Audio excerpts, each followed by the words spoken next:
그러니까 중국처럼 변하는 미국처럼 변해가는 중국. 지금 정책에서도 트럼프 또 바꿨더라고요. 그러니까 매일매일 우리에게 여러 가지 재미를 주는 건 좋은데 별로 건전한 재미는 아닌 것 같은데. 그러니까 예측 가능성이라는 측면에서 보면은 과거에는 미국이 좀 예측 가능했다면 점점 예측 불가능해지고 있는 것 같고 중국은 예측이 안 됐는데 예측 가능해지고 이런 거죠. 그렇죠. 큰 틀에서 누가 뭐 이기고 지고는 모르겠지만 그렇죠. 단기적으로 볼 때는 이게 이렇게 가겠구나 하면은 그건 그렇게 가는 것 같고 경제 현상도 그렇고 참 재밌다. 예, 그러면서도 겁난다.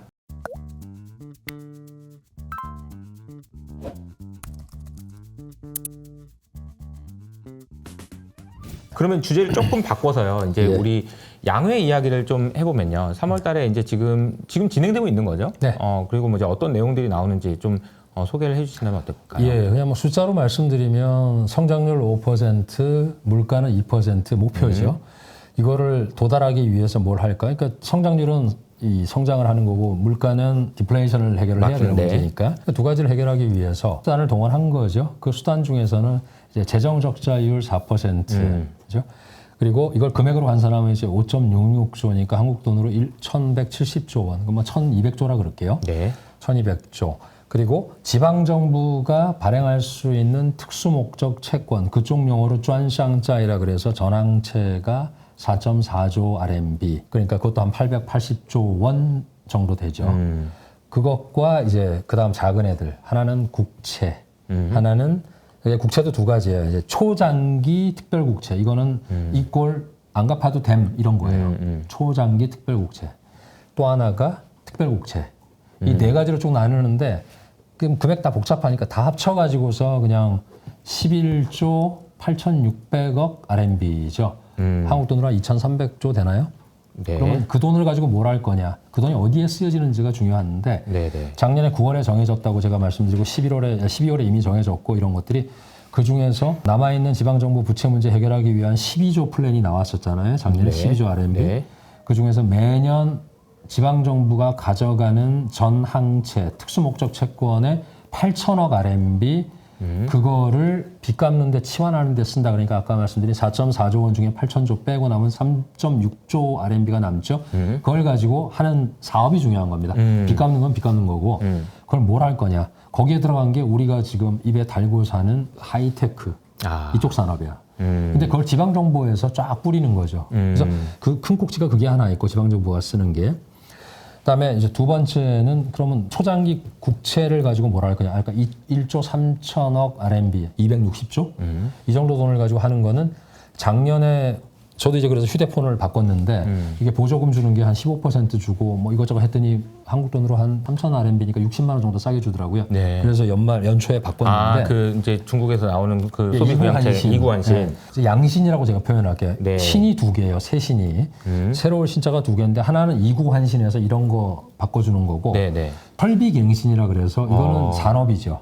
그 두 개의 신을 하기 위한 그걸 이제 양신이라 해서 이 두 개를 하기 위해서 돈이 얼마가 배정될 거냐의 문제인데 작년에는 1,500억 RMB 정도를 썼어요. 네. 그 이구환신에. 이번에는 3,000억 RMB를 거기다가 때려박습니다. 근데 더 중요한 거는 작년은 9월 이후에 시작이 됐는데 이번에는 지금 1월부터 이미 시작이 됐죠. 저도 그래서 1월 달에 이걸 샀잖아요. 그러니까 이런 것들이 모여가지고 뭐냐? 소비가 일시적이나마 활성화되는 거죠. 그러니까 15% 받는다. 지나면 못 받는다. 그럼 땡겨서 소비한다. 차가 작년엔 차를 그랬고 차가 60만 대인가 팔렸을 거예요. 추가로 80만 대. 그리고 이런 거는 뭐 수천만 대 팔렸죠. 휴대폰들은. 그렇게 해서 간 효과를 봤기 때문에 일단은 일시적으로 스테로이드는 낫다. 그러면서 시간을 가지고 공간을 확보해야 되니까 설비갱신은 그대로 가고 있고 그것도 지금 금액이 제가 알기로 5천억인가 뭐 이렇게 알고 있어요. 그렇게 보면 이제 1조 3천억 그렇게 쓰고 또 이제 양중이라 그래서 중점 영역하고 중요 사업이 있어요. 그게 이제 인프라 쪽이에요. 그러니까 국가에서 하는 중앙정부에서 해야 되는 그런 인프라들 이런 것들도 양중. 그래서 이제 중점과 중요 두 개가 나눠지는데 그렇게 해서 양신이 있고 양중이 있죠. 여기 들어가는 돈 아까 지방정부는 별도로 하고 거기다가 플러스 이제 5천억 RMB 100조 원의 특별국채 이거는 기간이 정해져 있는데 이게 얘를 발행해서 뭐 할 거냐? 그동안에 대출해주고 또 주택 그 작년에 중국의 지금 주택담보대출 총액이 37조 RMB니까 한국 돈으로 지금 환율로 하면 7,400조죠. 우리 환율로. 7,400조. 예, 37조 RMB니까 7,400조의 부동산 주택담보대출이 있어요. 그걸 금리를 0.5% 내려주면 얼마를 쓸 것이다. 이런 계산에서 작년에 0.5% 내렸고 이제 금리는 계속 내려가죠. 주담대 대출이. 거기를 하다 보니까 뭐가 흔들린다? 대형은행들이 주담대가 제일 많은데 6대 은행들의 그 자기자본 비율이 조금 위험은 아니지만 내려갔죠. 영향을 받죠. 예. 네. 그래서 거기에 이제 우리 그 은행의 티어1 자본을 충족하는 데다가 써라 그래서 5천억 RMB를 줘가지고 그게 6대 은행의 자기자본금 충족되는데 쓰라고 보는 이제 특수목적처럼 딱 찍어놓은 거예요. 그렇게 합쳐져가지고 이제 11조 8,600억 RMB, 2,200~300조 원이 뿌려진 거고 용도가 확정이 되어 있죠. 근데 뒤에 여지를 또 남겨놨어요. 필요시에는 뭐 하겠다, 뭐 이런 말들이 있고 어제 그 F5 그 금융 오수장들이 나와가지고 얘기하는데도 똑같은 얘기예요. 필요시. 그러니까 제가 이번에 양회를 보면서 느낀 게 저한테 딱 정리를 하라 그러면 이런 수치가 중요한 게 아니라 중국의 재정 정책과 통화 정책이 예측 가능해졌다. 제가 9월 달에도 말씀드렸었어요. 예측 가능한 정책 쪽으로 가면서 옛날에는 입도 뻥끗 안 하던 부장들이 장관들이 자신감을 가지고 얘기했다. 그거는 위에서 이제 하방 권력을 내려준 것 같아요. 인파워먼트를 해서 자기들이 책임화해 가는. 그러니까 그러다 보니까 되니까는 좀 이번에는 또 오수장 다 나와가지고 또 이제 기자회견을 하는 걸 보면서 총리의 힘은 약해졌다. 그죠? 총리는 비서용 총리잖아요. 근데 금융 오수장들은 과거보다 조금 더 적극적으로 하면서 아까 말씀드린 그 CSRC의 우칭 같은 경우도 M&A와 관련하고 또 자본시장 역할에 대해서 많은 얘기를 하고 양회가 이제 그런 식으로 쭉 가면 거기서도 이제 아까 대표님 말씀하신 거 저도 굉장히 그 워딩을 써먹어야겠다 생각을 하는데 그러니까 중국처럼 변하는 미국처럼 변해가는 중국. 지금 정책에서도 트럼프 또 바꿨더라고요. 또 멕시코하고 캐나다 또 아니야 또 안 때릴게 뭐 이렇게 했잖아요. 그러니까 매일매일 그 우리에게 뭐 이렇게 여러 가지 재미를 주는 건 좋은데 별로 건전한 재미는 아닌 것 같은데. 그러니까 예측 가능성이라는 측면에서 보면은 과거에는 미국이 좀 예측 가능했다면 점점 예측 불가능해지고 있는 것 같고 중국은 예측이 안 됐는데 예측 가능해지고 이런 거죠. 그렇죠. 바뀌고 큰 있는 틀에서 거죠. 누가 뭐 이기고 지고는 모르겠지만. 그렇죠. 예. 단기적으로 볼 때는 이게 이렇게 가겠구나 하면은 그건 그렇게 가는 것 같고 경제 현상도 그렇고 그러니까 참 재밌다. 예. 그러면서도 겁난다. 네. 그러니까 뭐 그 당시에 이제 얘기해 주셨던 것도 잘 생각해 보면은 아니 중국이 원래 베끼기 되게 잘하는데 제조업을 다 이제 베껴가지고 테슬라의 뭐 기가팩토리도 막 베끼고 막 어쨌든 하는 것까지는 오케이. 근데 금융도 베꼈다는 얘기를 그때 해주셨거든요. 9월달에. 그러니까 이런 부분들이 어떤 식으로 부양책을 쓰고 어떻게 통화 정책을 하고 이런 것들도 예측 가능하다라는 것이 갖는 가치에 대해서 공부를 많이 했겠죠. 네, 그래서 조금씩 바뀌고 있는 거 아닌가라는 생각이 듭니다. 그 핸드폰이 한번 열어봐 주시겠어요? 이게 제가 그거 좀 깜짝 놀랐는데 이게 화웨이 거죠? 예. 화웨이 건데요. 제가 사실 얇기가 진짜 장난이 아니에요. 그렇습니다. 이게 우리 손절하면 안 되지. 아니 그러니까 근데 이게 제가 보고 깜짝 놀랐던 게 얇기가 장난 아닌 게 아이폰하고 같이 놔두면 접었는데 그 비율이 똑같아요. 높이가 똑같고 화질도 좋은 것 같고요. 근데 제가 인상적이었던 거는 그 화웨이도 이제는 그 OS를 따로 쓰고 있어요. 예. 하모니. 예. 그래서 제가 이걸 사면서도 제가 20년을 넘게 중국에 살면서도 사실 중국 폰은 안 쓰였는데 애플하고 삼성 것만 썼었어요. 근데 이번에 저도 보조금에 눈이 멀어서 보조금 이번에 보조금은 전부 중국 제품만 가능한 거예요? 아니요. 아니 그런 거 아니에요? 다 되는데 이걸 산 거는 뭐냐면 애플은 보조금에 안 들어가는 게 6,000 RMB 이상, 그러니까 120만 원 이상짜리 안 들어가고 얘도 120만 원이 넘는데 화웨이에서 개별적으로 회사에서 준 거예요. 그러니까 아까 말씀드린 정부에서 주거나 이런 그걸 갖다 국보라 그래요. 국가 보조금이 있고 또 이구안시는 바꾸면서 주는 15%가 있고 그러니까 여러 가지가 있는데 거기에 안 들어가는 제품이었는데 화웨이 저도 그래서 딴 거는 조금 이제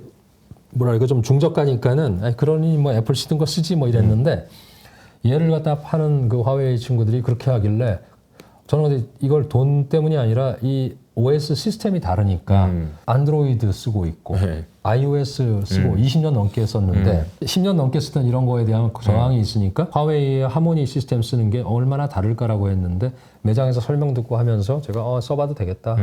그리고 지금 쉽나 보네요 생각보다. 그냥 쓸만합니다. 쓸만하고 별로 이렇게 저항이 없고. 예, 저항이 네. 없고 그래서 써봐야 되는구나. 그런 제 마지막 그 IT 허들이었죠. 기기에 대한 허들이 이제 조금 그러니까 재밌죠. 그러니까 네. 저도 이게 감히 뭐 정보도 그렇고 여러 가지 때문에 안 했는데. 그러니까요. 예. 중국 내에서 지금 어떻게 소비나 이런 것들도 좀 궁금한데 그 체감하시는 이제 자주 왔다 갔다 하시니까요. 네. 주로 이제 중국에 계시고 한국에 오시는 거죠. 어쨌든 그렇죠. 네, 여기를 자주 나오는 그러니까 거죠. 네. 자주 여기로 오시니까요. 네.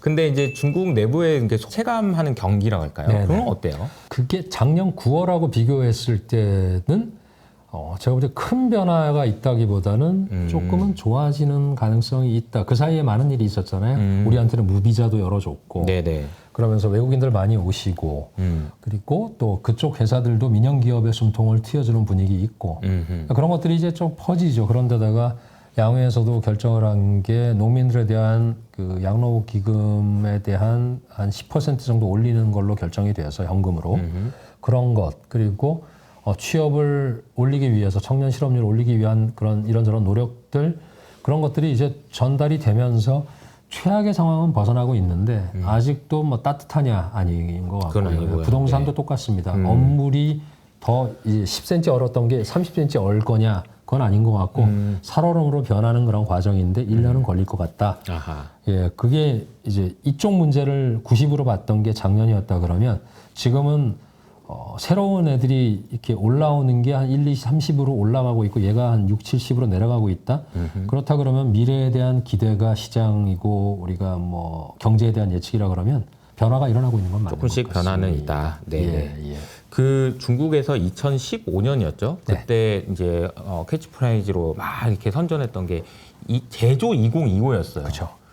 근데 올해가 2025년이거든요. 그 당시에 계획했던 것보다 제가 보기에는 제조와 관련돼서는 상당히 많은 진전이 있지 않았나 이런 생각이 드는데 동의해요. 내부의 평가는 어때요? 동의합니다. 그게 네. 이제 내부 평가가 있으면 그것도 또 안 믿으니까 외부 평가가 이제 그 사우스 차이나 모닝 포스트하고 BBC에서 한 걸 제가 직접 또 봤었는데 네네. 보면은 그 당시에 있었던 10개의 하이테크 쪽의 서브 이 KPI로 정해진 것들이 한 250개 정도 있었는데 그 중에서 한 83% 정도를 완성을 했다. 그렇다는 얘기는 거의 뭐 수미양가로 하면 뭐 우 정도는 줄 수 있는 거 그쵸, 아닌가. 그쵸. 네. 그렇게 첫 번째 보고 두 번째는 그때 있었던 워딩들, 목표들 이런 것들의 결과는 최근에 이제 하나씩 드러나고 있죠. EV라든가 뭐 리튬 배터리 이런 거는 벌써 5년 전부터 나왔지만, 그쵸. 근데 이제 그것도 이제 과잉 생산 문제하고 맞물려 가지고서 좀 디스카운트가 되고는 있는데, 어쨌거나 그들의 시작은 거기였는데 재밌는 게 2015년에 있었던 자본시장에 엄청난 사건이 있죠. 주식 폭락이었잖아요. 그쵸. 예, 그러니까 우리는 문제와 기회가 있을 때 중국 문제에 대해서는 기회보다는 위험을 먼저 더 크게 보는 게 맞죠. 그리고 그게 맞아요. 투자할 때는. 근데 그 문제점을 딛고서 뿌려진 씨앗들이 연글고 싹이 나고 줄기가 튀어 올라오르는 과정으로 봤는데 이제 꽃이 피기 시작하는 한 뭐 100그루 중에서 한 그루 정도, 네. 두 그루 정도 이렇게 보이는 거죠. 그렇다고 보면 제조업 2025가 미국의 트럼프의 어떤 그리고 이 선진국들이 그들의 제조를 가져가는 중국을 보면서 이제 그들의 선진국의 저주가 시작이 된 건데 그 시점으로 봤을 때 사실은 어찌 보면 등소평의 전략이 맞았었죠. 그러니까 조금 더 목소리를 낮추고 조금 더 미래를 봤어야 되는 건데 시진핑은 성격상 그러지 못했던 것 같고 네. 그렇기 때문에 두들겨 맞았지만 두들겨 맞는 과정에서도 싹을 짓밟지는 않았던 것 같고 그러니까요. 예, 그것이 이제 나오기 시작하는데 이제는 균형 잡힌 내지는 심지어는 미국이 더 세게 때려야 하는 칩을 왜 막을까요? 그러니까요. 왜 AI 기술을 주면 안 되고 양자 컴퓨팅 기술을 갖다 뺏기면 안 된다고 생각을 할까요? 그것도 역시 이들이 변하고 있기 때문인데 그 변하는 거를 갖다가 결과값이라든가 이것만 보지 말고 변화되는 과정 이것이 움직이는 그런 과정을 봤다 그러면 이것이 일회성으로 끝날 거 아니라는 거고 그래서 조금 전에 여쭤봐 주신 제조업 2025는 그 워딩은 제조업 2035로 가지는 않겠지만 변화는 그대로 가고 있다. 캐치프레이즈는 없어졌어요. 없어졌구나. 네, 그렇죠. 완전히 이제 뭐 완전히 취소한 건 아니겠지만 제조 2025를 얘기할 수가 없죠. 이제 2025니까. 그렇죠. 네. 이제 15차 5개년 경력이 내년에 있겠지만 새로운 뭐 캐치프레이즈가 생겨날지는 모르겠으나 그럴 필요가 없지 않을까. AI 플러스는 모든 게 다 그냥 설명이 되는데 AI 플러스는 중국이 하는 게 아니고 이제 전 세계가 추구하는 4차 산업혁명의 그런 워딩이니까 그렇다 보면 이제 그들이 얘기 안 해도 남들이 이제 믿어주기 시작한 그쵸. 조금은 봐주기 시작하는 옛날엔 떠들어도 안 봤는데 2015년에 제 기억에 볼펜과 연필로 비유해서 미국과 중국의 상황을 얘기했던 것 같아요. 그러니까 중국에서는 여기 볼펜 그거 심을 못 만든다. 맞아요. 이게 말이 되냐 그러면서 맞아요. 이제 시진핑이 뭐라고 했던 반면에 맞아요. 미국에서는 공장이 아예 싹 없어져가지고 연필도 못 만든다는 얘기가 나왔었어요. 맞죠. 근데 이제 그 지난 10년 동안의 변화를 이렇게 보면 미국은 뭘 했고 중국은 뭘 했나라고 생각해 보면 특히 저는 이제 코로나 이후에 중국의 소위 말하는 제조업과 관련된 서플라이 체인이 더 견고해진 거 아닌가 이런 생각이 드는 반면에 미국은 아니 공장 뭐 들어오면은 보조금 준다고 했다가 트럼프 되면 또 안 준다고 했다가 지금 약간 좀 뭔가 정비되지 않은 느낌인 것 같기도 해요. 예측이 어렵죠. 그래서 말씀하신 대로 저도 지금 어떤 시각으로 보냐면 둘이 부족한 게 뭘까라고 봤어요. 천조국 같잖아요. 둘 다. 그렇죠, 그렇죠. 네, 근데 둘이 부족한 게 뭐냐라고 봤을 때 미국은 미싱 미들 상태죠. 그러니까 이 미들의 제조업이 사라진 상태니까 머리도 좋고 돈도 많은데 이게 허리가 지금 취약한 상태. 그렇죠. 그래서 미싱 미들. 그래서 그것과 중국은 그 동안에 몸 신체 튼튼, 몸 튼튼. 그래서 이걸 갖다 중국에서는 오지 튼튼이라 그러는데 이 5가지가 다 튼튼하다는데 머리가 조금 부족했죠. 그게 이제 뭐 칩이 부족해서든 아니면 조금 뭐 머리는 좋은 사람들인데 어쨌건 여기서 문제가 나옵니다. 앞으로 10년을 본다. 앞으로 더 긴 시간을 본다 그럴 때 미국이 미싱 미들을 갖다가 채우는 시간이 빠를지 아니면 중국이 브레인을 컨트롤할 시간이 더 빨리 올지 이게 이제 핵심일 것 같아요. 네, 패권 전쟁이죠. 그래서 거기에 대한 답은 각자가 내려야 되겠지만 제가 볼 때는 이거를 작년에 얘기를 했다 그러면 다들 비웃었겠죠. 근데 지금은 거기에 대해서 맞아요. 다들 그래 그럴 가능성이 낮지만 있을 것 같아라고 이 변화가 자본시장에서 과연 밸류에이션으로 프라이싱으로 반영이 돼 있을까요? 그게 이제 저희가 주는 질문이죠. 안 돼 있습니다. 제가 볼 때. 예. 그래서 저희는 그런 거를 비교할 때도 2차원으로 보지 맙시다. 3차원, 4차원 가면 좀 이상하니까. 알겠습니다. 근데 이제 그 말씀 주신 내용을 이렇게 들어보고 생각을 해보면 중국이 이제 패권 국가가 되고 미국을 이겨서 그걸 넘어서는 거를 생각을 한다면 이제 패권 국가는 어쨌든 정말 많은 나라들한테 수혜를 베풀어야 되잖아요. 그래, 야, 내가 잘 만들었으니까 내가 써줄게. 이렇게 돼야 되는데 만약에 이제 중국이 여기서 더 제조업으로 치고 나가는 상황을 그리고 그런 세상을 생각해 보면요. 다른 나라는 다 죽어요. 그런 세상을 어느 나라인들 원하겠냐라는 생각인 거죠. 이건 이제 우리나라도 마찬가지입니다. 중국의 제조업이 저렇게 돼버리면은 우리나라에 있는 제조업이 다 망하게 생겼어요. 독일에서 지금 폭스바겐이 문을 닫아요. 이런 거를 긍정적으로 그래 중국이 잘 되는 게 우리한테도 도움이 되지라고 생각할 수 있을까? 그 전략적인 방법이 되게 중요하지 않을까요? 그렇죠. 그게 이제 우리가 찾아야 될 솔루션인데 그리고 이제 좀 전에 말씀하신 대로 세계를 다스리는 경찰 국가를 없어졌다고 얘기하는 게 트럼프라 그러면 미국도 변하고 있는 거죠. 그렇죠, 그렇죠. 그러면 이제 중국도 그러면 그 길을 따라갈 거냐 아니면 새로운 어떤 자기들이 패권이라고 얘기는 안 해요, 그 사람들. 그렇죠, 그렇죠. 패권이라고는 안 하죠. 거예요. 그냥 1등이 되겠다고 하는 거죠. 우리는 아직 멀었다, 뭐 이렇게 얘기하는 건데 제가 볼 때는 결국 권력이라는 게 생기고 힘이라는 게 생기면 그때 가서 변할 겁니다. 그러니까 거기에 우리가 어떻게 해야 될지는 다른 각도에서 봐야 될 거라 그러면 이런 추세는 미국이 변하고 중국이 변하면서 우리는 그런 그 가운데서 뭘 해야 될까에 집중하는 게 맞지 않을까. 우리가 바꿀 수 없으면 그걸 중간에서 뭘 해야 되겠죠. 근데 뭐 해야 되는 되게 많은데 대표님이 주신 거는 이제 이념적으로 좌냐 우냐 이런 비슷한 것처럼 우리가 선진국으로 갈 거냐 후진국이 될 거냐 이 문제보다 훨씬 더 큰 맞아요. 이슈잖아요. 근데 중국 같은 경우는 지금 자기는 아니라고 하지만 저희가 우려해야죠. 그리고 그들의 어떤 통치 스타일 이런 걸 보면 우리가 우려할 것들이 분명히 있어요. 맞아요. 근데 아까 제가 말씀드렸다시피 시장도 그렇고 시스템 사회 이념조차도 자기한테 체화해서 수정해 나가는 그런 거를 보면서 뭐 중국도 그거에 대한 저항이 크면 자기들도 변하지 않을까라는 그냥 생각은 합니다. 근데 또 어떤 분들은 그게 공산주의자를 모르고 하는 얘기다라고 하시면 뭐 저도 드리는 말씀이 참 많은데 중국을 갖다 원조 공산주의자라고 보기에는 그들도 많이 변했어요. 변질돼 있고. 변질돼 있어요. 네, 그러니까 수정이죠. 사회주의라고는 하나 수정된 사회주의고 그렇죠. 자본주의라고는 하나 수정된 자본주의여서 이게 뭐 모호하다 뭐 이런 생각도 좀 하게 되는 것 같습니다. 아까 대표님하고 잠깐 얘기했지만 프랑스를 갖다가 갔더니, 어떻게 보냐. 네. 현지에 계신 분들 얘기가 사회주의라고 또, 얘기했다는 거잖아요. 그럼 그거는 사회주의 체제는 아니지만 사회주의라고 생각한다는 거잖아요. 사람들이. 저는 중국에 살면서 간혹 헷갈릴 때가 있는 거예요. 이 사람들이 정말로 사회주의, 공산주의라고 그 우리가 알고 있는 책에서 배운 나는 공산당이 싫어요를 갖다가 배웠던 그걸까라는 거는 저도 살면서 헷갈리거든요. 그러니까요. 이게 좀 헷갈립니다. 네. 그러니까 이걸 보면 무슨 정치 얘기 아니고요. 네, 뭐 그런 거 아니에요. 아니지만 그냥 뭐 주식이나 아니면은 경제 환경이나 이런 거 보면 이거 뭐지? 옛날에 미국이 아닌데, 옛날에 중국이 아닌데 이런 이제 느낌 많이 받게 된다라는 이야기인 것 같아요.